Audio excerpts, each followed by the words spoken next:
Hello दोस्तों, welcome to English for all. आज हम पढ़ेंगे द फेरी क्वीन और इस पोएम को लिखा है एडमंड स्पेंसर ने। दोस्तों, ये एक इंग्लिश एपिक पोएम है। एपिक पोएम वो होती है जो बहुत बड़ी होती है और उसमें कहानी सुनाई जाती है। इसको नरेटिव स्टाइल में लिखा जाता है। इसमें एक कहानी होती है। मैं आपको बता दूं कि फेरी क्वीन की टोटल 6 बुक्स हैं। बुक 1 से बुक 3 को 1590 में पब्लिश किया गया था और दोबारा से इन किताबों को 1596 में रिपब्लिश किया गया था, जिसमें बुक 4, 5 और 6 को इंक्लूड किया गया। बात आ गई समझ में? लास्ट की जो 3 बुक्स हैं ना, उनको बाद में ऐड किया गया था 1596 में। इन सभी पॉइंट्स को आप नोट करते चलना, काफ़ी इंपॉर्टेंट पॉइंट्स हैं। दोस्तों, फेरी क्वीन को 36,000 लाइन्स में लिखा गया है। जी हाँ, 36,000 और 4,000 स्ट्रैंजा हैं इस पोएम के, और इसीलिए ये one of the longest poem है इंग्लिश लैंग्वेज की। इंग्लिश लिटरेचर में एक वर्स फॉर्म बहुत पॉपुलर है, स्पेंसरियन स्ट्रैंजा। तो एडमंड स्पेंसर ने स्पेंसरियन स्ट्रैंजा वर्स फॉर्म को भी द फेरी क्वीन पोएम में ही इन्वेंट किया था।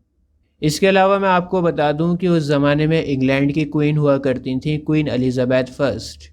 तो एडमंड स्पेंसर ने द फेरी क्वीन को लिखा था क्वीन एलिजाबेथ को खुश करने के लिए।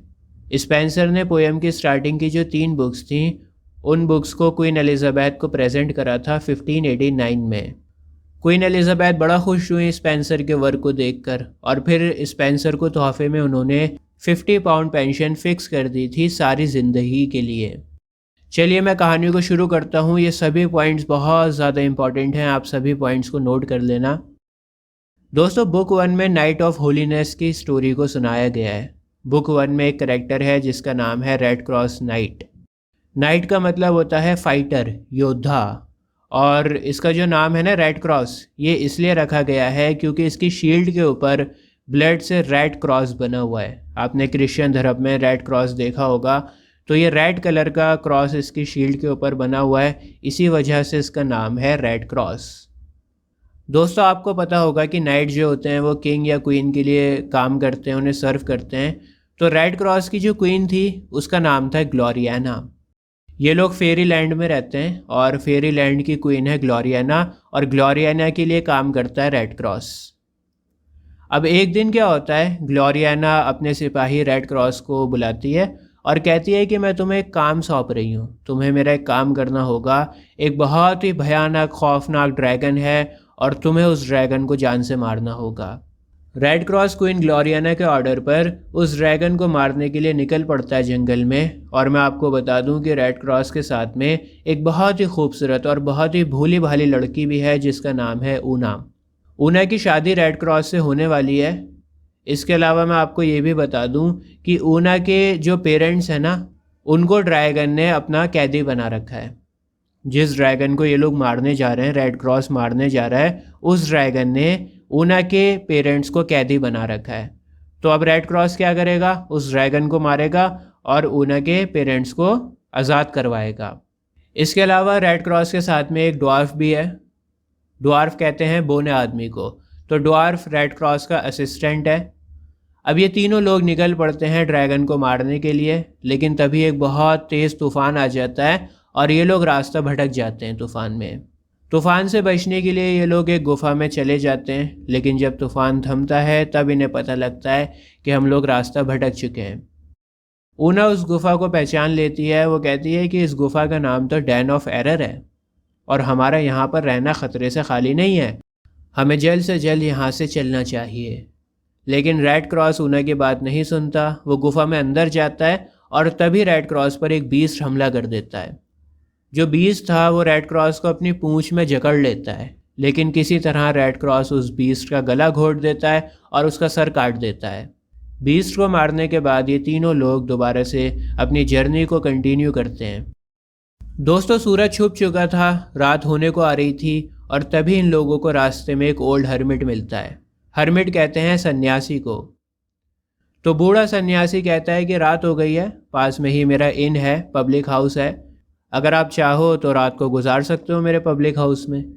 तो रेड क्रॉस और उसके साथी लोग, सभी लोग सन्यासी के साथ में इनमें जाकर सो जाते हैं, रात वहीं पर गुजारने का फ़ैसला करते हैं। दोस्तों, मैं आपको बता दूं कि ये बूढ़ा हर्मिट एक काला जादूगर है और इसका नाम है आर्चिमागो। आर्चिमागो ने 2 आत्माओं को बुलाया रेड क्रॉस को परेशान करने के लिए। तो एक स्पिरिट ने क्या करा, रेड क्रॉस को सपने में लस्ट और लव के सपने दिखाए, उसकी टेम्पटेशन को चार्ज करने की कोशिश करी। और दूसरी वाली स्पिरिट ने क्या करा, ऊना का भेस बदल लिया। अब ऊना का भेस बदलकर वो रेड क्रॉस के पास में आकर लेट गई। रेड क्रॉस अपनी नींद से जागा, काफ़ी पैशनेट था, काफ़ी जोश में था वो। और जो स्पिरिट थी ना वो ऊना जैसी लग रही थी और उसने रेड क्रॉस को किस करने की कोशिश करी, लेकिन रेड क्रॉस ने किसी तरह अपने आप के ऊपर कंट्रोल करा और स्पिरिट को रोका और फिर दोबारा से सो गया। अब आर्चिमागो की पहली प्लानिंग फेल हो गई थी, उसने दूसरी प्लानिंग करी। अब की बार क्या करा उसने, एक स्पिरिट को तो उसने ऊना जैसा रहने दिया, एक स्पिरिट तो ऊना जैसी लग रही थी बिल्कुल, और दूसरी स्पिरिट को उसने एक मर्द बना दिया और फिर दोनों स्पिरिट्स को एक साथ सुला दिया। इसके बाद आर्चिमागो ने रेड क्रॉस को नींद से जगाया और उसे दिखाया कि कैसे ऊना एक मर्द के साथ में बेड पर लेटी हुई है। हालांकि वो ऊना नहीं थी, स्पिरिट थी, लेकिन बेचारा रेड क्रॉस ये बात नहीं जानता था। रेड क्रॉस काफ़ी गुस्सा हो गया और गुस्से में वो ऊना को छोड़कर अकेला चला गया।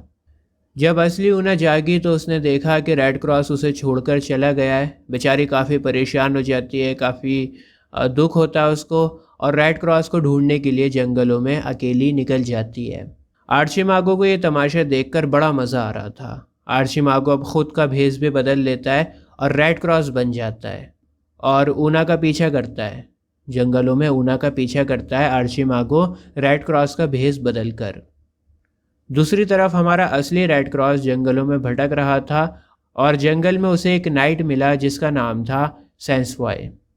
सैंसफॉय अपनी लेडी के साथ में ट्रैवल कर रहा था और रेड क्रॉस और सैंसफॉय की लड़ाई हो जाती है। आपस में लड़ाई हो जाती है इन दोनों की, काफ़ी एग्रेसिवली दोनों लड़ते हैं और फिर रेड क्रॉस सैंसफॉय को जान से मार देता है।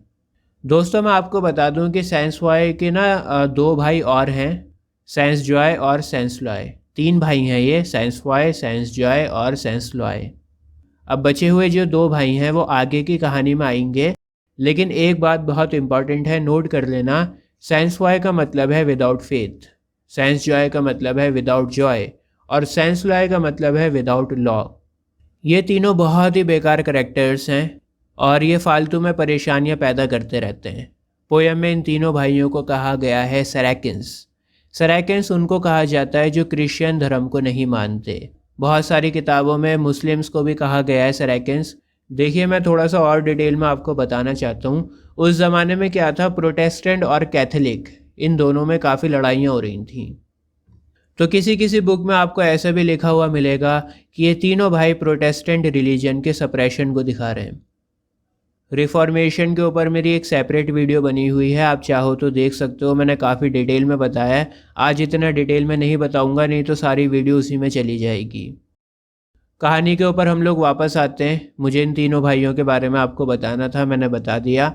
तो रेड क्रॉस सैंसफॉय को जान से मार देता है और सैंसफॉय के साथ में जो लेडी थी ना उसको अपने साथ में रख लेता है और उस लेडी की बहुत केयर करता है। लड़की बताती है कि मेरा नाम फिडेसा है। रेड क्रॉस कसम खाता है उस लेडी को प्रोटेक्ट करने की और वो काफ़ी अट्रैक्ट भी हो जाता है उसकी ब्यूटी से, काफ़ी खूबसूरत लगती है रेड क्रॉस को। अब रेड क्रॉस और फिडेसा दोनों अपने आगे की जर्नी को कंटिन्यू करते हैं, लेकिन सूरज बहुत तेज़ चमक रहा होता है, काफ़ी गर्मी होती है वहाँ पर।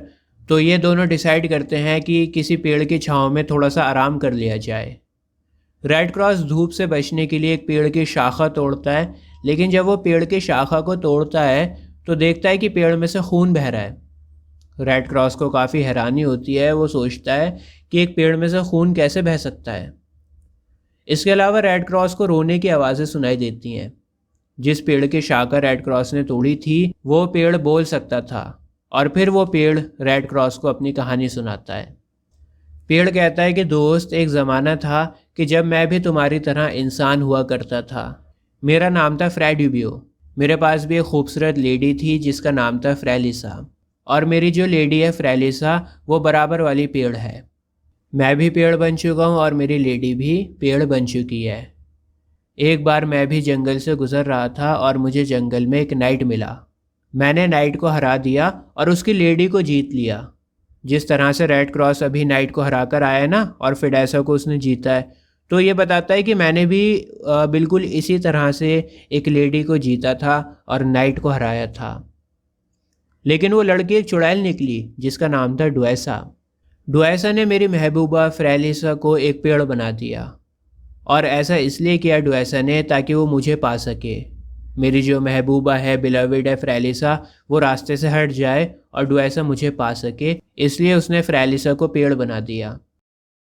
लेकिन जब डुएसा नहा रही थी ना, तब मैंने उसे उसके असली भद्दे गलीज़ रूप में देखा। बहुत ही भयानक थी, बहुत ही बुरी थी, इतनी भयानक कि पूछो मत। जब मैंने उसे देखकर भागने की कोशिश करी तो फिर उसने मुझे भी एक पेड़ बना दिया। अब फ्रेड यूबियो ने तो अपनी कहानी को सुना दिया था, लेकिन दोस्तों मैं आपको बता दूं कि ये जो लड़की फिडेसा है ना, ये वही चुड़ैल है डुएसा। फिडेसा ने सोचा कि अब रेड क्रॉस को शक हो जाएगा मुझ पर, क्योंकि उसने कहानी को सुन लिया है। तो फिडेसा क्या करती है, उस पेड़ की कहानी सुनकर बेहोश होने का नाटक करती है ताकि रेड क्रॉस को शक ना हो। इसके बाद वो रिकवर हो जाती है और रेड क्रॉस को कोई भी शक नहीं होता डुएसा के ऊपर। रेड क्रॉस को नहीं लगता है कि ये फिडेसा चुड़ैल है, ये वही डुएसा है जिसके बारे में वो पेड़ बता रहा था। इसके बाद ये दोनों अपनी जर्नी को कंटिन्यू करते हैं। दूसरी तरफ ऊना भी जंगलों में भटक रही है और रेड क्रॉस को ढूंढ रही है। भटकते भटकते बेचारी थक चुकी है और अब वो पेड़ के नीचे थोड़ी देर आराम करने का सोचती है। लेकिन तभी अचानक से वहाँ पर एक शेर आ जाता है। शेर ऊना पर अटैक करने ही वाला होता है, लेकिन तभी वो ऊना की खूबसूरती को देखता है और उसकी मासूमियत को देखता है। और शेर अटैक नहीं करता, बल्कि ऊना को प्रोटेक्ट करने लगता है। उसे ऊना बड़ी पसंद आ जाती है और वो उसको प्रोटेक्ट करता है। दोस्तों, ऊना को जंगल में एक नौजवान लड़की मिलती है। वो पानी भर के लेके जा रही होती है, लेकिन वो नौजवान लड़की जब शेर को देखती है तो बहुत डर जाती है। लड़की गूंगी और बहरी है और वो अपनी माँ के पास में भागती हुई डर के चली जाती है। उस लड़की की माँ ब्लाइंड थी, अंधी थी। ऊना उस लड़की का पीछा करती है और उस लड़की से कहती है कि क्या आप हमें रात को रुकने के लिए जगह दे सकती हैं। दोनों माँ बेटियों ने अंदर से लॉक लगा रखा था, वो बहुत डरी हुई थीं। लेकिन फिर शेर ने जाकर दरवाजे पर फोर्स किया दरवाज़ा खोलने को। इसके बाद ऊना और शेर उनके घर में सोए। रात में माँ बेटी के घर में एक चोर ने आने की कोशिश करी, लेकिन शेर ने उस चोर को चीर फाड़ दिया और उसके टुकड़े कर दिए। अगली सुबह ऊना और शेर अपने सफ़र पर निकल पड़ते हैं। ऊना को ऐसा एहसास होता है, उसको ऐसा लगता है कि पास की पहाड़ी पर उसने रेड क्रॉस को देखा है। दरअसल वो रेड क्रॉस नहीं होता, वो होता है जादूगर आर्चिमागो। आर्चिमागो ने रेड क्रॉस का भेस बदल रखा था, लेकिन ऊना को ऐसा लगता है कि वो रेड क्रॉस है और उसकी आंखों से खुशी के आंसू बहने लगते हैं। और आर्चिमागो रेड क्रॉस के भेस में ऊना के साथ में चलने लगता है। अब दोस्तों, रास्ते में इन्हें सेंसलॉय मिलता है। मैंने 3 भाइयों के बारे में बताया था ना आपको, सेंसफॉय, सेंसजॉय और सेंसलॉय। तो सेंसफॉय को तो असली वाले रेड क्रॉस ने जान से मार दिया था, तो उसका भाई है एक सेंसलॉय, वो मिलता है इन लोगों को। और सेंसलॉय आर्चिमागो को रेड क्रॉस समझ बैठता है, क्योंकि आर्चिमागो ने अपना भेस बदल रखा था। तो सेंसलॉय बदले की आग में जल रहा था अपने भाई की, और रेड क्रॉस को देखकर वो उससे लड़ने लगा। सेंसलॉय आर्चिमागो को जान से मारने ही वाला था, लेकिन तभी आर्चिमागो अपने असली रूप में आ जाता है। सेंसलॉय आर्चिमागो को देखकर उसकी जान को बख्श देता है, लेकिन ऊना को उठा लेता है। जब सेंसलॉय ऊना को लेकर जा रहा होता है तो शेर उसके ऊपर हमला करता है, ऊना को बचाने की कोशिश करता है, लेकिन सेंसलॉय शेर को जान से मार देता है। दोस्तों, दूसरी तरफ हमारा जो रियल रेड क्रॉस था, उसको डुएसा एक बहुत ही खूबसूरत जगह पर ले जाती है जिसका नाम था house of pride. House of pride palace की क्वीन थी क्वीन लूसीफेरा। क्वीन लूसीफेरा रेड क्रॉस और डुएसा का बहुत अच्छा वेलकम करती है, बहुत धूमधाम से उनका वेलकम होता है। दोस्तों, वहाँ पर सेंसजॉय आ जाता है। सेंसफॉय को तो रेड क्रॉस ने जान से मारा था ना, तो अब उसका एक तीसरा भाई भी है सेंसजॉय, और सेंसजॉय वहाँ पर आ जाता है और अपने भाई के कातिल रेड क्रॉस को लड़ाई के लिए ललकारता है। रेड क्रॉस लड़ाई के लिए पूरी तरह से तैयार था, लेकिन क्वीन लूसीफेरा कहती है कि तुम्हें अगली सुबह का इंतज़ार करना चाहिए, कल सुबह लड़ाई करना। अगली सुबह रेड क्रॉस और सेंस जॉय दोनों लड़ाई करने के लिए पैलेस के सामने आते हैं। सभी लोग वहाँ पर प्रेजेंट होते हैं फाइट को देखने के लिए। रेड क्रॉस और सेंस जॉय दोनों एक दूसरे को ज़ख्मी कर देते हैं, खून में लथपथ हो जाते हैं लड़ते लड़ते। लेकिन रेड क्रॉस ज़्यादा ताकतवर होता है और वो सेंस जॉय को जान से मारने ही वाला था, लेकिन तभी सेंस जॉय एकदम से गायब हो जाता है और एक काला बादल बन जाता है। दरअसल सेंस जॉय को डुएसा चुड़ैल बचा लेती है और उसके घाव को हील करती है, उसकी जान को बचा लेती है।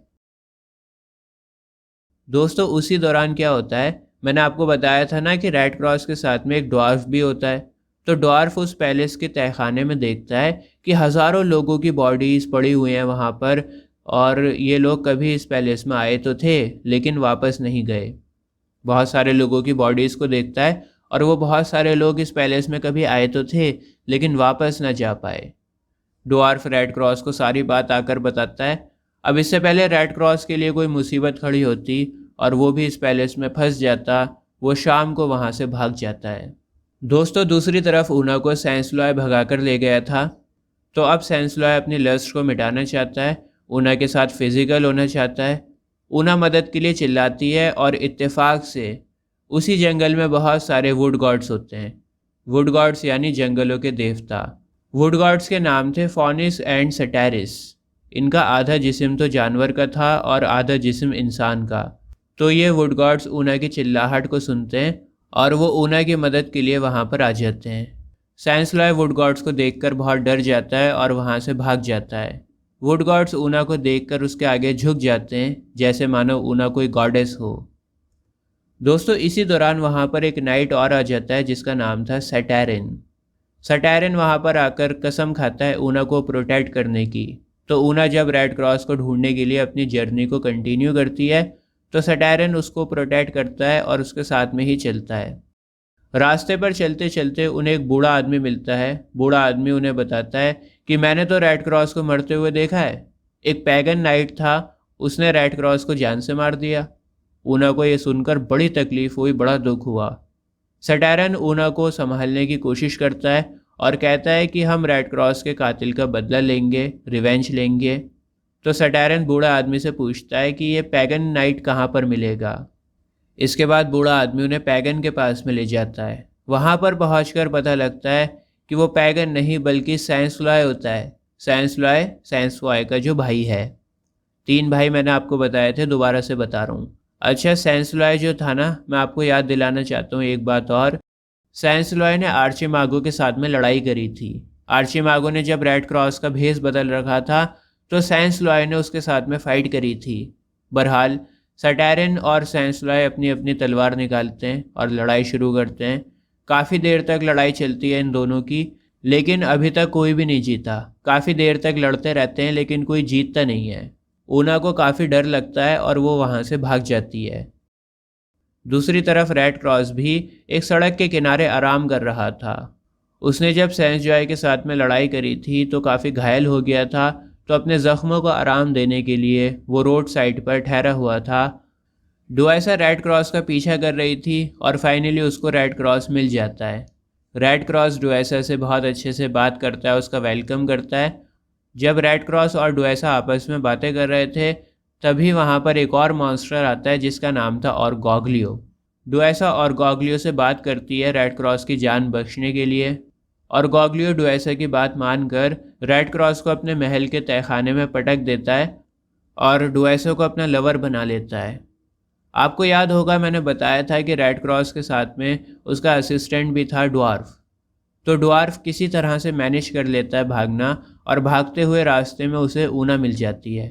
ड्वार्फ ऊना को सब कुछ बताता है कि कैसे रेड क्रॉस और गॉगलियो के तहखाने में कैद है। ड्वार्फ ये भी बताता है कि किस तरह से आर्चिमागो जादूगर ने अपने जादू से तुम्हारे और रेड क्रॉस के बीच में दूरियों को बढ़ा दिया। ऊना सारी बात सुनकर रेड क्रॉस के पास में जा रही होती है जहाँ पर उसे कैद करके रखा हुआ है। तो रास्ते में उसको एक नाइट और मिलता है जिसका नाम था किंग अर्थर। किंग अर्थर की शील्ड डायमंड की बनी हुई थी और सूरज की रोशनी में काफ़ी चमक रही थी। किंग अर्थर बहुत ही अच्छा लग रहा था, काफ़ी अच्छा उसने आर्मर पहन रखा था। तो किंग अर्थर ऊना को परेशान हाल में देखकर पूछता है क्या हुआ, क्यों इतना परेशान हो। ऊना अपनी पूरी कहानी किंग अर्थर को सुनाती है। वो बताती है कि रेड क्रॉस को और गॉगलियो नाम के एक जाइंट ने कैद कर लिया है।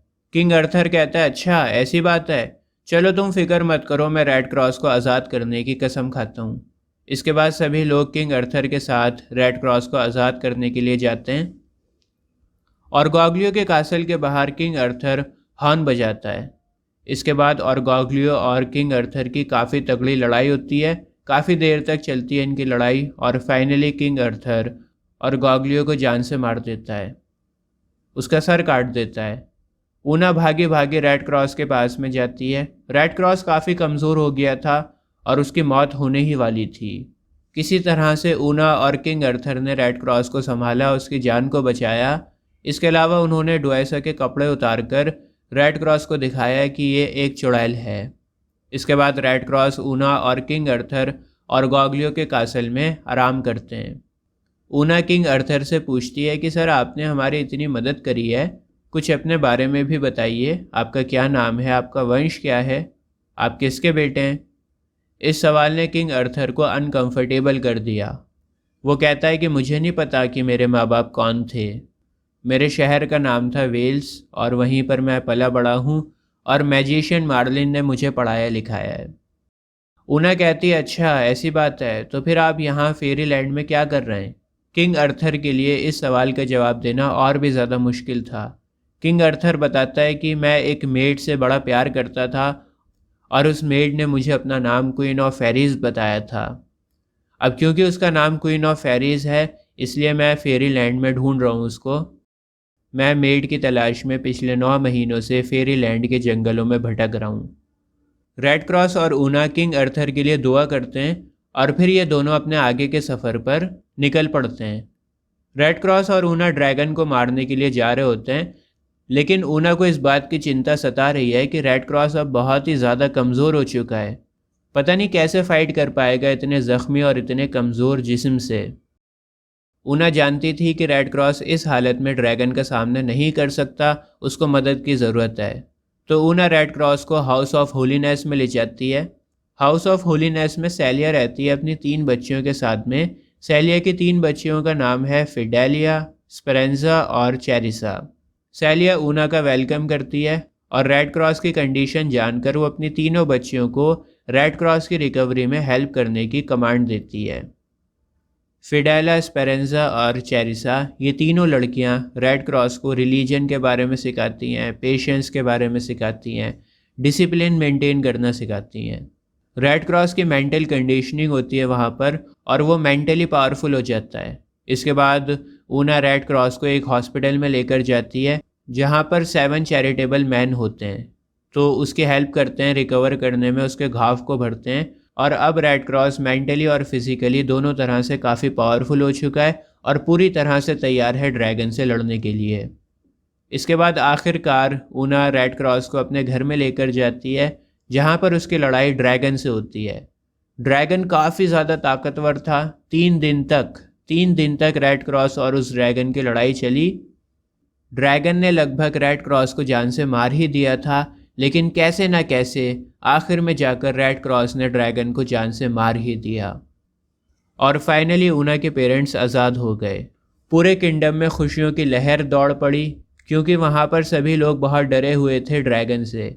अब हर किसी को रेड क्रॉस और ऊना की शादी का इंतज़ार था, लेकिन रेड क्रॉस कहता है कि मुझे 6 साल तक फेरी क्वीन के लिए ड्यूटी करनी है। फेरी क्वीन का बैटल है एक प्राउड किंग के साथ में, तो मुझे फेरी क्वीन को सर्व करना है और 6 साल के बाद मैं शादी कर सकता हूँ।